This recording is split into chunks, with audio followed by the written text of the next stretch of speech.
Coming up, former President Donald Trump is now the president-elect as Vice President Kamala Harris concedes. Dedicated to Eastern and Southern Kentucky, this is WYMT Mountain News at 11. Good evening, I'm Steve Hensley. President-elect Donald Trump defied expectations and swept every battleground state that has been decided.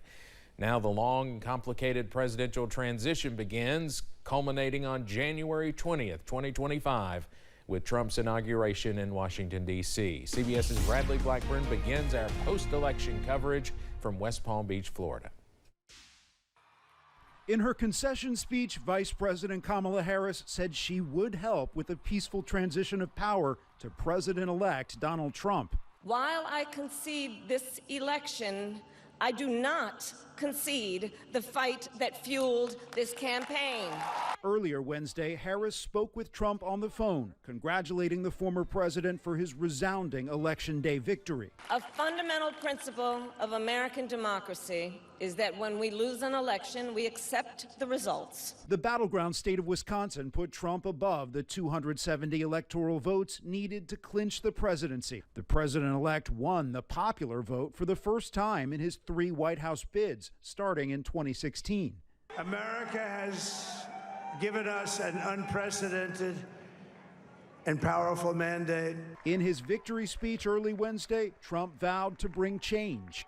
We're going to fix our borders. We're going to fix everything about our country. And we made history for a reason tonight. Trump campaign officials tell CBS News they plan to start holding transition meetings immediately here in Florida, so they're ready to take office on January 20th. Trump has said beginning on day 1, he will begin the mass deportation of people living in the U.S. illegally. He also says he will end the wars in Ukraine and Gaza. They said he will start a war. I'm not going to start a war. I'm going to stop wars. And the president-elect says he wants to impose a tariff of 10 to 20% on all goods not made in America. Bradley Blackburn, CBS News, West Palm Beach, Florida. President Joe Biden called President-elect Trump today and invited him to the White House tomorrow. President Biden will address the nation to discuss the election results and the transition tomorrow. Vice President-elect J.D. Vance's Breathitt County connections could put a larger spotlight on that area. Breathitt County Library Director Stephen Bowling says they've had calls from folks in European countries asking about Eastern Kentucky. Vance's ties are documented in his book Hillbilly Elegy. Bowling says Vance's rise in government shows people can overcome hard circumstances. And it proves that even a boy who has come from such humble background here in Breathitt County, his family moved to Ohio, the book detailed the conditions that he grew up in, can rise above the challenges in their life. Bowling added he hopes Vance will address local issues while VP, like bringing in new industries to the region and community growth.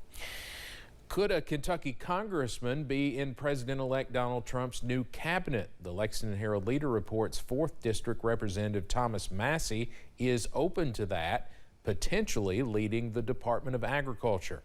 Massey says he is willing to help the president with his agenda, but has received no commitments or offers from Trump's team.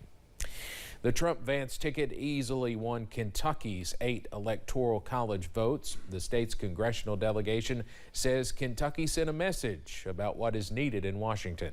WYMT's Phil Pendleton has more on what the state's leaders are saying about the future. Kentucky legislative leaders say the economy, safety, and cheaper energy were the top issues that resulted in Donald Trump winning the presidency. I think you're going to see a total change in what happens with law enforcement as it relates to the border, and I think you will see a totally different change in the economy. Congressman James Comer says inflation and the border were the 2 biggest issues that drove voters to the polls. In reality, the American people support legal immigration, and there's a way to come over here legally, but they don't support turning on the TV every day and seeing, hundreds and thousands of people crossing that border every day. And Representative Comer says that right off the bat that Trump will focus on some foreign policy initiatives, also to work to try to make a more smooth transition with his cabinet secretaries. Comer says overspending also needs to be tackled, and he believes that'll be a frequent topic in his oversight committee. We've got to determine a way to cut out the fat. And if we're going to have tax cuts, which I think we need to try to help people have more money in their pockets and try to combat inflation, we're going to have spending cuts as well. People are worried about the economy. The cost of groceries are up, the cost of fuel is up, the cost of paying your mortgage is up, and people speak at the polls with their pocketbook. Stivers also says what happened in Kentucky shows that the Republican momentum is showing no signs of slowing down. In Frankfort, Phil Pendleton, WYMT Mountain News. Kentucky's Electoral College will meet next month to certify the 8 votes Trump received in this state. Governor Andy Beshear took to social media to give his take on the presidential results. Of course, he was a big supporter of Vice President Kamala Harris.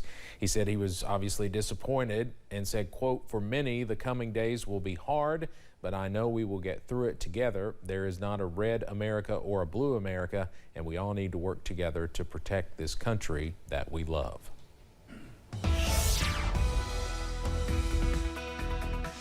Well, we had some rain push through eastern Kentucky earlier today. Now we're dealing with some patchy fog. Take a look at the latest with live pinpoint Doppler radar. You can see a few little renegade showers being picked up at this time. Just to the west of the viewing area towards Danville, seeing some heavy rain at this time. No lightning is being picked up, however. You can see a look outside. The visibility is getting reduced, and right now we're seeing temperatures in the 50s and 60s. The dew points, they're up there as well. In some places, your temperature and your dew point are the same. When you get that and you get your humidity at 100%, that means fog is in the area. In case in point here in Hazard. So the next several hours, we'll keep a rain chance in the forecast overnight. They'll start to ramp up again as we go throughout the day on Thursday. Temperatures will be in the 60s by the 7 o'clock hour. Then by noon, we'll see temperatures in the 60s and 70s. Again, keeping a rain chance in the forecast. But we're going to cool off, and I'll tell you how low we'll go in the first alert forecast in a few minutes. Steve. Eric, thank you. Pineville Mayor Scott Maiden easily won the 29th District State Senate race. The Republican beat out 10 other write-in candidates for the spot. Maiden received more than 6,800 votes. The next top vote getters were Willie Crace, Tyler Ward, and Tanner Hesterberg. The 29th district consists of Bell, Floyd, Harlan, Knott, and Letcher counties. The seat opened up unexpectedly just before the election after the death of Senator Johnny Turner. The lone Eastern Kentucky House Democrat remains in her seat after Ashley Tackett Lafferty was reelected Tuesday. The win marks the second time Lafferty has defeated Republican Brandon Spencer for the 95th district seat, retaining the position she's held since 2019. Lafferty shared a statement earlier today saying, quote, "I'm grateful to the voters of my district who once again have placed their faith in me to represent them in Frankfort, and I look forward to getting back to the job of making the 95th district a better place to work, live, and raise our children." You can see her full statement on our website, as well as the statement from Brandon Spencer. Other candidates are also reacting and reflecting on the election results yesterday.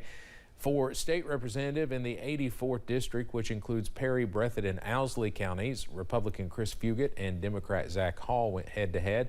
Fugit came out on top with approximately 63% of the votes. Hall had about 36%.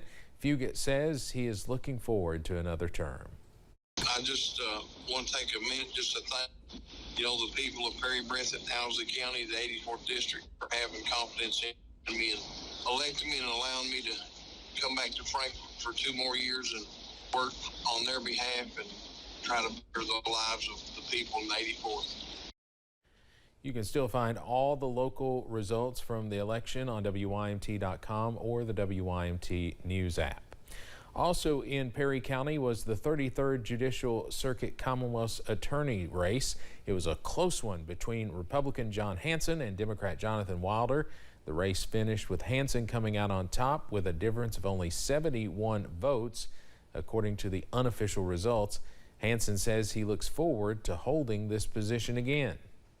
Just want to tell everybody thank you so much, and we're going to do what we can to get that office back on track and start making this area a little bit safer and be a lot more accountable and a lot more accessible to folks in Perry County.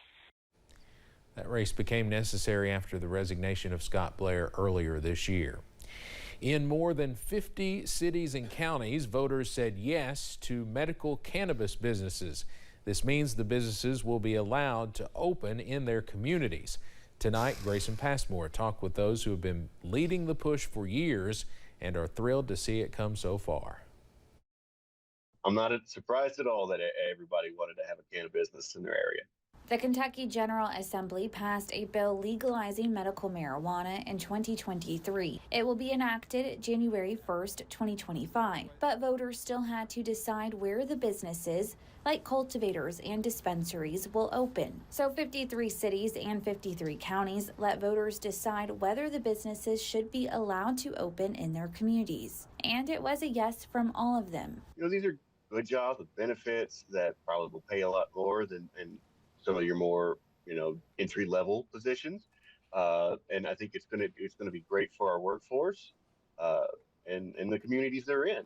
The executive director of Kentucky NORML, Matthew Bratcher, has been pushing for this legalization for years. Got such a high number of disability cases here in Kentucky, as well as high rates of cancer and other things. Kentucky has already started distributing licenses to medical cannabis businesses via a lottery system, including Limestone Processing in Fayette County. We're 290 people in our category, and only 10 were chosen, and we were one. So it's just, by definition, we're just lucky, and we feel really fortunate. If you have a qualifying chronic condition like epilepsy, multiple sclerosis, or post-traumatic stress disorder, you can become a medical cannabis card holder. Help get people back on that path to healthiness. In Lexington, Grayson Passmore, WKYT. Kentucky will start accepting cardholder applications January 1st.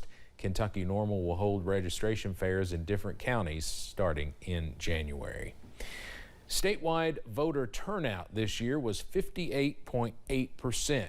That is actually down from 2020 when 61.4% of those eligible hit the polls.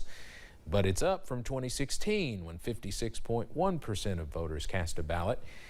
This year, more than 2 million votes were cast of the 3.5 million registered voters in the Commonwealth. Coming up.